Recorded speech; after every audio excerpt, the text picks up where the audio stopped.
Sir, if I have എനിക്ക് രണ്ട് പെൺകുട്ടികളാണ്. Once they become 20, things are going to change. Correct. ഇപ്പൊ എങ്ങനെയാണ് ഞാൻ എൻ്റെ മക്കളെ ഞാൻ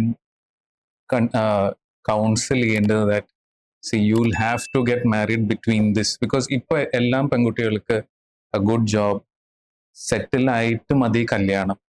things are going that way. സാറുടെ ഒരു കൗൺസിലിംഗ് രീതി എന്തായിരിക്കും? I am sure my viewers also want to know. No, definitely ഇത് ഒരു വാലിഡ് ആയിട്ടുള്ള ഒരു ക്വസ്റ്റ്യൻ ആണ്. It's a matter of concern because concern അല്ല, it's a matter of concern as a fertility specialist. Right. That by the time, അതായത് fertility ട്രീറ്റ്മെന്റിന് വേണ്ടിയിട്ട് വരുമ്പോഴേക്കും സമയം വൈകി പോകണു എന്നുള്ള എന്റെ മാറ്റർ ഓഫ് കൺസേൺ. Right. പക്ഷെ ഈക്വലി യങ് ഗേൾസിന് പെട്ടെന്ന് കല്യാണത്തിന്റെ പ്രഷർ വരുന്നു is also a matter of concern for them. So you know, as parents what is to be done is to make, അതായത് പെൺകുട്ടികൾക്ക് അവരുടെ ബയോളജിയെ പറ്റിയിട്ട് ഒരു അവയർനെസ്, അതായത് ഇങ്ങനെയുള്ള സാധനങ്ങൾ നമ്മൾ പറഞ്ഞു കൊടുക്കാം. ആൻഡ് പറഞ്ഞു കൊടുത്തിട്ട് അതിന്റെ ബെസ്റ്റ് അതാണ്. And leave them to independent അവരുടെ ജഡ്ജ്മെന്റ് ഡിസിഷൻ ഉണ്ടാക്കാൻ വേണ്ടിയിട്ട് അവർക്ക് അത് കൊടുക്കുക. Address there questions. അവർ കുറെ കാര്യങ്ങൾ ചോദിക്കും.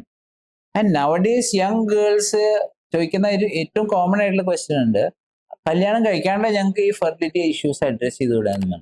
ഇത് വളരെ കോമൺ ആണ്. അതുകൊണ്ടാണ് ഞങ്ങളിപ്പോ കാണുന്നത്, കല്യാണം കഴിയാത്ത യങ് പെൺകുട്ടികള് IT ഫേംസും അവിടെയും ഇവിടെയൊക്കെ ജോലി ചെയ്യുന്നവര് എഗ് ഫ്രീസ് ചെയ്യാൻ വേണ്ടി വരും. Yes, that's a big trend now. അതായത് അബ്രോഡ് there are many സോഫ്റ്റ്വെയറിൽ വർക്ക് ചെയ്യുന്ന companies which promote these things like egg freezing.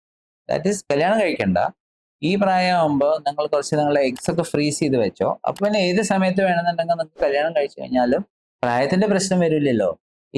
ഒരു 30ാമത്തെ വയസ്സിൽ എഗ് ഫ്രീസ് ചെയ്തു എന്നുണ്ടെങ്കിൽ 38 വയസ്സിൽ കല്യാണം കഴിച്ചാൽ എഗിന്റെ പ്രായം 30 വയസ്സിന്റെ ആയിരിക്കില്ലേ.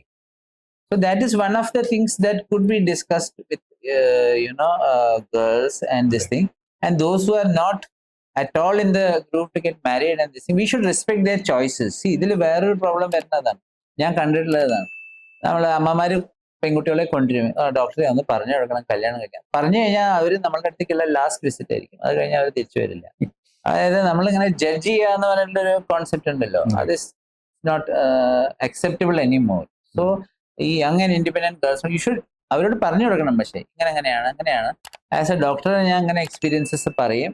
അതായത് കുറച്ചാൾ വന്നു, അവർക്കത് പിന്നെ കുഞ്ഞ് വേണമെന്ന് തോന്നും, കാരണം ആ ഇൻസ്റ്റിങ് സെറ്റ് ഇൻ ചെയ്യും. ഇപ്പോഴും നമ്മൾക്ക് അങ്ങനെ ഒരു കുഞ്ഞ് വേണ്ട എന്നുള്ളൊരു നോമൊന്നും ആയിട്ടില്ല, നമ്മുടെ സൊസൈറ്റി അത്രയ്ക്ക് ഇവോൾവ് ആയിട്ടില്ല. We do have instincts to have children, so it should not be late. അപ്പൊ ഇങ്ങനെ ചെയ്യാം. ഓപ്ഷൻ പ്ലാൻ ബി ഇങ്ങനെയൊക്കെ ചെയ്യാം. ഈ ഫ്രീസിങ്ങിനെ പറ്റിയിട്ടുള്ള കാര്യങ്ങൾ ഇതൊക്കെ അവരുടെ മൈൻഡിൽ ഇട്ട് കൊടുത്തു കഴിഞ്ഞാൽ ഒരു ഇവോൾവിങ് ഓർ ഡെവലപ്പിംഗ് സൊസൈറ്റിയുടെ ലക്ഷണമാണ്.